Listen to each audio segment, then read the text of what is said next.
Bonjour et bienvenue dans cette vidéo sur Blender. Nous allons voir ensemble la navigation. Alors quand on ouvre Blender, on arrive avec ce cube au milieu de la scène 3D. Alors pour tourner autour de notre cube, on va utiliser la molette de la souris, le bouton Middle. Voilà, on peut faire une rotation. Ensuite, Shift et on laisse appuyer la molette de la souris et on fait un mouvement panoramique. Voilà. Latéral, haut vers le bas. Ensuite, CTRL SHIFT et bouton middle de la souris, donc la molette, appuyé, et on zoome sur notre objet. Voilà. Alors tout ça, on peut le retrouver en fait dans l'interface. On pourrait limite uniquement utiliser le bouton gauche de la souris en cliquant. Vous voyez ici sur la droite de notre fenêtre. On a les axes qui sont représentés, donc l'axe X en rouge, Y en vert et en vertical le Z en bleu. Quand on appuie sur la zone grise, on vient faire une rotation. Ensuite, si j'appuie là, j'arrive dans ma vue, dans des vues différentes. Alors on ne voit pas très bien avec le cube, donc je vais le supprimer et ajouter autre chose. Donc je fais Shift A, ou alors je peux aller dans Add, ici, Mesh, et je vais ajouter un monkey. Voilà. Ça sera bien mieux pour visualiser. Donc là par exemple, je clique ici, et j'ai ma vue de front, de face. Le petit X, j'ai ma vue de côté. Z, j'ai la vue de top, du dessus. Ensuite, avec la petite loupe, vous l'avez deviné, c'est pour zoomer. La main permet de faire un panoramique. Ici, on a la vue caméra.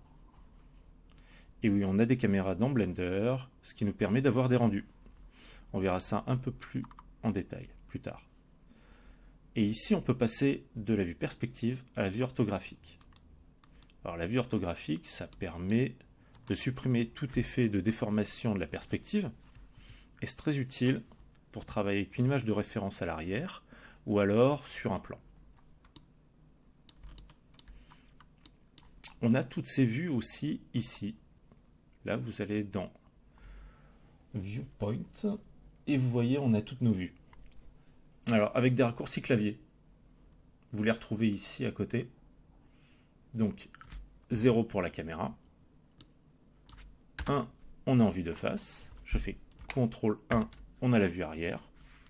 3, on a la vue de côté. CTRL 3, du pavé numérique, hein, toujours bien sûr. On a l'autre côté. 5, on arrive en vue perspective, ou alors en orthographique.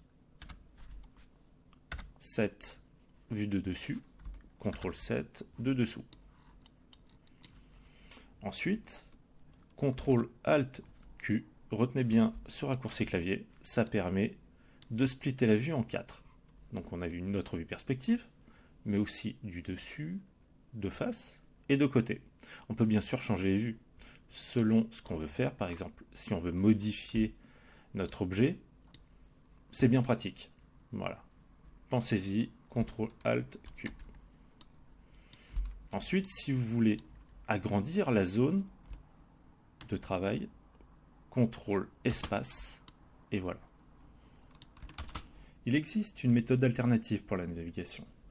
En allant dans Edit, Préférences, dans Input, vous avez une option Emulate Free Button Mouse. Quand on la coche, en fait, on va émuler les touches habituelles, donc Middle, vous voyez, là j'appuie sur Middle, mais si je fais Alt, clic gauche de la souris, ça fait exactement la même chose. Donc ne vous fiez pas à ce qui est marqué en bas à droite ici, parce qu'en fait Blender comprend que j'appuie sur le bouton du milieu. Je ne l'ai pas supprimé. Mais si je fais CTRL ALT, ça fait un zoom. Ou ALT SHIFT, un pan, mouvement panoramique. Donc voilà, ça peut être très utile, c'est à vous de voir. Personnellement, je préfère cette méthode, mais ça peut être aussi très bien si vous avez une tablette graphique et que vous avez un souci avec le bouton middle, la molette de la souris. Voilà, c'est une solution.